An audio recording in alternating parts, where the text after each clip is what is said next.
Welcome to the Real News Network. I'm Paul Jay in Baltimore.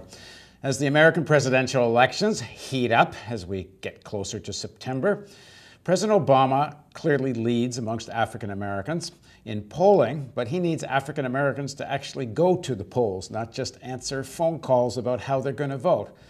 The question is, has he done enough for African Americans, and not just African Americans? Has his administration fulfilled enough of the promises he made to poor people, working people across the country, enough that they will actually go and vote?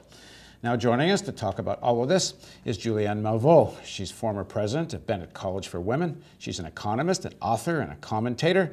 And her latest book is Surviving and Thriving, 365 Facts in Black Economic History. Thanks for joining us, Julianne. Great to be with you, Peter. And I should say Julianne's joining us from Washington. So what do you make of my question? It's easy enough when somebody phones you to say, who do you like, who you're going to vote for, who has likability. But that's not the same thing as being inspired enough to actually go down and vote. How do you think this might play out? Well, I think in the next 2 months, the Obama challenge is really to mobilize the base. There are a lot of people who were very excited in 2008 because, of course, 2008 was history. We need people to get out in the same numbers, and there are a lot of people who are somewhat discouraged. They didn't, in their minds, get enough, but we have to remember President Obama inherited. In other words, he inherited an economy that was going uphill, and to the best of his ability, he shored it up. But for 2 years, he was able, with a Democratic Congress and Senate, to do some things. And in the last 2 years, he's really had major Republican opposition. Mitt Romney has said that the president doesn't know how to create jobs, but he has a Jobs Act that's sitting on the table that the Republicans just won't move. However, those nuances don't mean very much to someone who doesn't have a job, to college graduates who can't find jobs. And so basically the base has to be mobilized both by talking about what President Obama has done, and I think he's not done enough of that. His team has not done enough to talk about accomplishments. But also, although it's a little bit negative, we have to remind people of what the alternatives are. I mean, Ryan is not an alternative to Obama unless you want to give up an awful lot. Now, if you talk to young black activists in Baltimore, and I'm in Baltimore, and I talk to a lot of people here, they are so disillusioned with President Obama and his administration that they're unlikely to vote at all. I was at a class at Morgan State where I spoke to the class, and one of the young women in the class raised her hand and said, "Can they do anything to you if you decide you don't want to vote?" And in follow-up, it was a very conscious decision. I can't vote Republican, she says, but I don't want to vote for President Obama because I don't really think he did much of what he promised. And this was back during the time when they did control both houses, this exchange. There's a feeling that President Obama simply represents another section of the American elite, and they may do a little more than the Republicans, but nothing close to what the rhetoric was. Well, the rhetoric was soaring. The rhetoric was game-changing. Everyone was excited by the tone, yes, we can, yes, we can. But the fact is that when you take rhetoric and you add it to practical politics, you can do as much as your legislature and the Supreme Court allow you to do. I think that lots of young people understand this theoretically, but especially when you have high unemployment, they want to see results now. We're looking at especially young people, those under 25, and finding a job is almost a miracle for some of them. Too many have gone back home to live with their parents. Too many are volunteering as opposed to getting paid jobs. So I can understand the discouragement. But Julianne, part of the issue is, and I've seen you say this yourself in some of the interviews I've read of you, is that it was a mistake for people if they thought President Obama was quote unquote a progressive. That if you look at his history, if you look at how he spoke, and in fact how he campaigned as a centrist, corporatist Democrat. If he hadn't been African American, he would have been another kind of Clinton-type Democrat, and maybe perhaps people wouldn't have had the same kind of expectations they had of him. But I'll give you an example, and this is one that's raised often when I speak to people here, is that he was so wedded to the private sector in terms of job creation that he just would not try to initiate a direct jobs program. in a Rooseveltian New Deal style. He more or less took that off the table right from the beginning. So, and early in those days of his presidency, when everyone was talking about the financial apocalypse, he had the political capital to do something like that, but he actually didn't want it. He doesn't believe in that. I think the mistake that President Obama made, number one, is that he brought Larry Summers and Tim Geithner into his economic team. These guys are clearly corporatists. Wherever President Obama was coming from, he got basically the establishment to advise him on economic issues, and neither of them has been not even progressive. I mean, they are, more than centrist, right-leaning. And so that would be one issue. Secondly, when you have the stimulus package, more money should have gone not to the states, but to the cities. That's where the highest unemployment is, and that's where you really could make a difference. I think, thirdly, although many would disagree with me, healthcare is historic. This thing that people are calling Obamacare is the first time we've changed the social contract since FDR.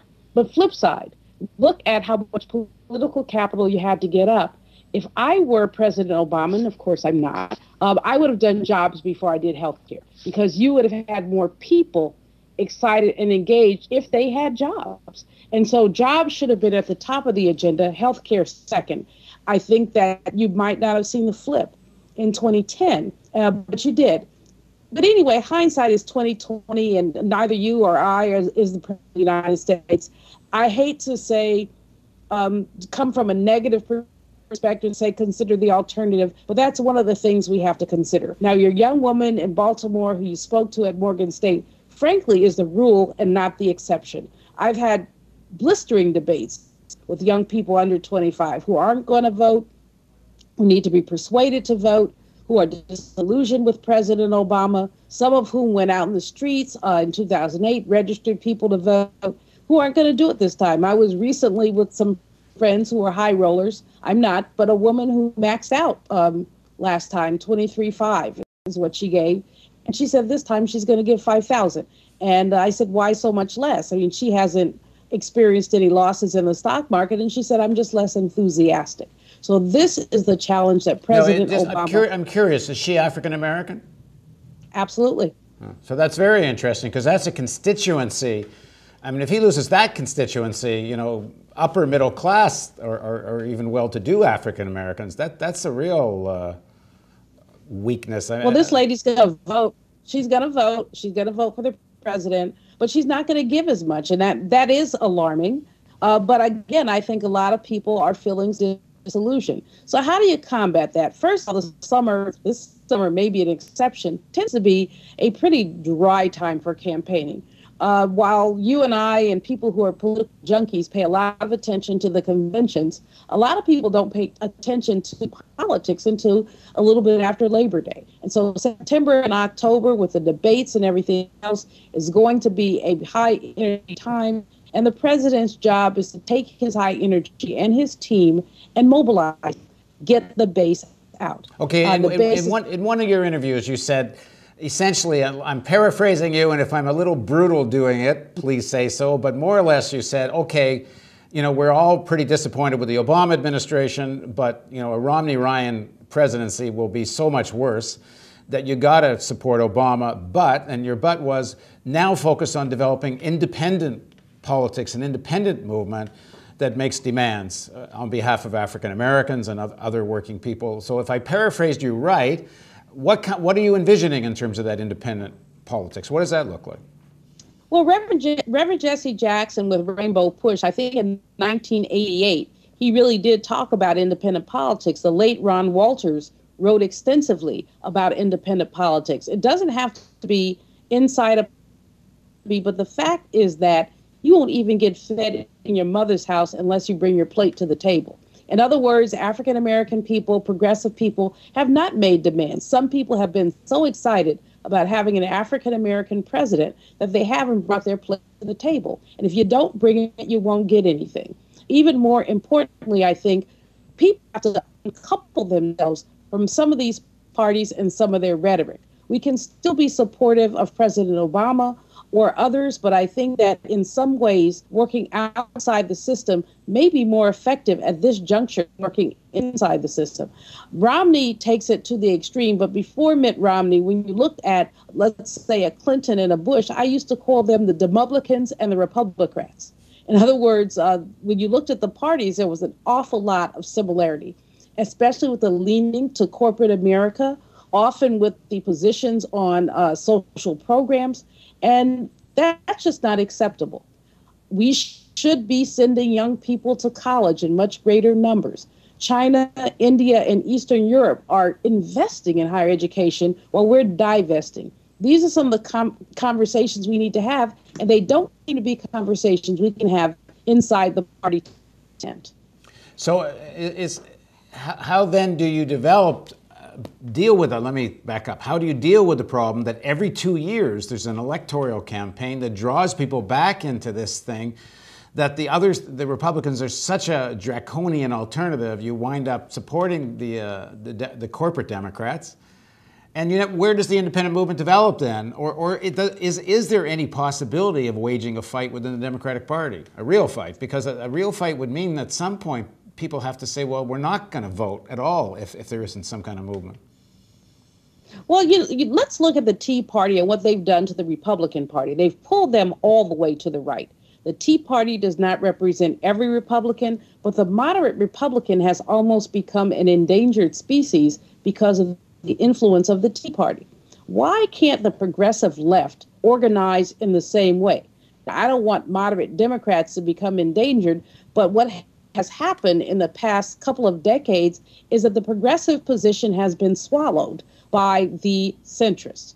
You look at any number of people, I would think of Reverend Jesse Jackson as one. I would think of many others raised progressive issues, and they get swallowed by the centrists. And so the left wing of the Democratic Party has to endeavor to be as influential as the left wing or the right wing of the Republican Party. That simply hasn't happened. Progressives get together and they grouse. This isn't right, that isn't right. But as you said, we come back into the fold eventually. What we haven't done is an intra-party insurrection inside the party to say, these are some things we believe in. We look at the platform, and it's a reasonable platform, but the Democratic platform doesn't even ask for statehood for the District of Columbia, where you have 600,000 people who are virtually unrepresented. And so these are some of the kinds of things that I think progressives need to rally around and say, we're going to draw a hard line on this in the sand. Okay, thanks very much for joining us, Julia. And thank you for joining us on the Real News Network. Thank you.